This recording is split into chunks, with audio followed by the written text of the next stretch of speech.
Non, j'ai pas. Mais l'éclaircissement, à mon avis, il vient pas du fait qu'on essaye d'expliquer la stratégie Visma, mais plutôt du fait qu'on explique qu'on n'a pas compris et que, à mon sens, ça n'avait pas de sens, justement. C'est une grosse déception pour moi aujourd'hui, sans doute la plus grosse, c'est que c'était une étape pour mettre en difficulté Tadej Pogacar, en tout cas essayer quelque chose. Un Tadej Pogacar qui a perdu Joao Almeida sur l'étape d'hier, qui a un Pavel Sivakov qui s'est retrouvé dès le début de l'étape aux fraises.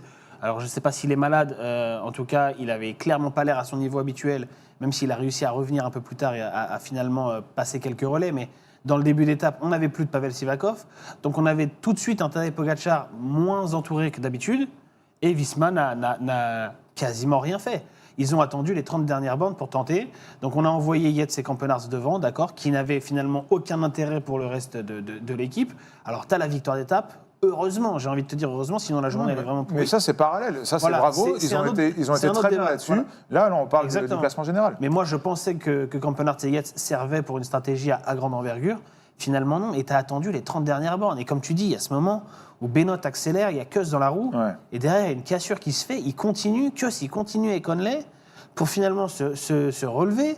Ensuite, il repart. 10 secondes après, tu as Jorgensen qui part pour que Sepp Kuss lui serve de relais. Mais les gars, il y a 10 mètres d'écart avec le peloton. C'est pas non plus des demeurés. Pogacar, il revient comme il veut, là. Donc finalement, c'est ce qui s'est passé. Pogacar a recollé. Vingegaard n'a pas mis d'attaque de la journée. Franchement, peut-être qu'ils se sont dit Jonas est pas au top, donc on annule les plans qu'on avait. C'est une possibilité aussi. Mais dans le sprint, dans le dernier kilomètre, j'ai quand même vu un Vingegaard plutôt pas mal qui a tenu la roue de Pogacar. Donc franchement, incompréhensible et Alors, une belle occasion de perdu et surtout une stratégie qui n'a pas de sens.